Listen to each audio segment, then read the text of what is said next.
Hey guys, welcome to SuperMarcelWorld. Well, I'm a little late to the party, but I finally saw Godzilla 2 King of the Monsters. So what did I like and what did I hate? I'll tell you in this review. Here we go! The story. Godzilla reappears to battle newly surfaced monsters, including his nemesis King Ghidorah, and a broken family is caught in the middle. What I like. The battles. When the first film was released, people complained about the amount of screen time Godzilla had, but also about the amount of battles. Luckily, this second film makes up for that. Godzilla gets a lot more screen time and there are plenty of battles. The score. To me, the film's score really jumped out. Bear McCready, who also does the score for The Walking Dead, was responsible for scoring this second Godzilla film. I loved it. It's huge, it has these ancient elements like chanting. Oh, and it even used the original 1959 Gojira theme. How cool is that? I didn't know they were gonna use the original theme.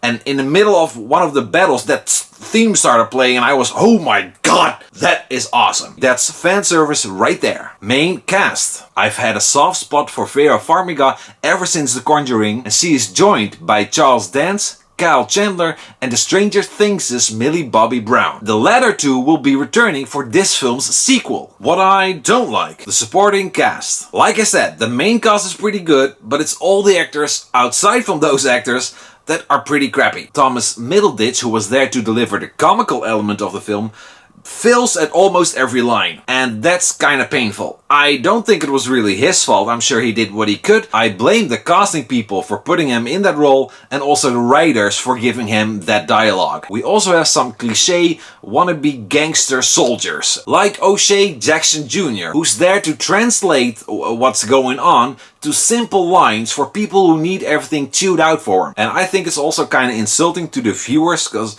it's like, it's obvious what's going on, so why dumb it down? And you know, maybe I'm off, maybe this is totally necessary to make sure that everyone knows what's going on, even people who are not paying attention. Stress behind screens. Now, one of the things I'm not really a fan of in disaster films, but it is inevitable, is all these important people stressing out behind these important screens, radars and stuff like that, telling them where the storm is or where the monsters are and where they're headed, and there's all these important people behind those screens and microphones, and you know, stuff like that is kind of what makes a Godzilla movie. All the other original Japanese films had this in it, and most disaster films have these elements, but personally, I'm so done and so fed up with that. Why? Can't they just leave it out for once? So yeah, it's not like it's really a flaw of the movie, it's just something that I personally really am kind of tired of. But hey, that's just me. If you agree, let me know below so I know I'm not the only one. Okay, thanks. And Godzilla 2 is no exception. It has plenty of scenes like these. Some effects. Well, the effects of the film are pretty good. Everything looks fine except for a few shots here and there. And suddenly it looks pretty animated. And usually it's the scenes with a lot of fog and a lot of lightning, and it action is pretty fast, and those are the scenes that kind of go like, eh. Those scenes don't look that terrific. Which is weird, because everything else is beautiful. Rain, fog, lightning, it all makes for a great atmosphere. But when the fights are happening in those elements, sometimes it's kind of hard to see what's going on. And I really love to see the monsters battle. You know, that's what a Godzilla film is about. That's what you're here for.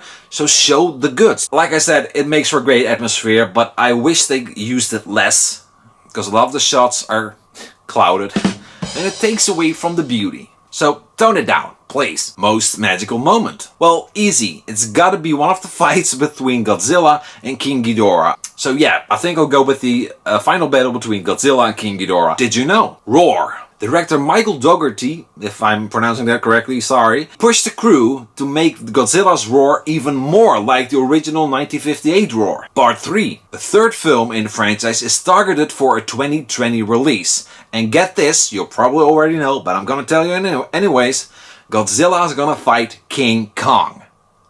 Holy shit, how cool is that? Overall, Godzilla 2 King of the Monsters is a fine sequel. The story is fine, it continues the story of the original, it expands that universe with so much more, and it also hints at what's to come. The film increases the monster action and battles by 10. It's insane, and luckily it also increases the screen time of our big giant hero. The main cast is pretty good, but the supporting cast and all those characters around them are pretty weak. I thought the fights were spectacular and beautiful, but it would have been better with less natural elements clouding those fights. I give Godzilla 2 King of the Monsters 7 out of 10 Godzillas. So yeah, that's it for now. Have you seen Godzilla 2 King of the Monsters? Let me know below how you feel. Also let me know how excited you are for Godzilla vs King Kong. I'm sure it's going to be insane. It's going to be released next year. Let me know below how excited you are for that one. If you have the time, hit the like button, subscribe, check out some of my other videos which you kind of might like, you never know. And of course, as always, I'll see you back next time. Bye!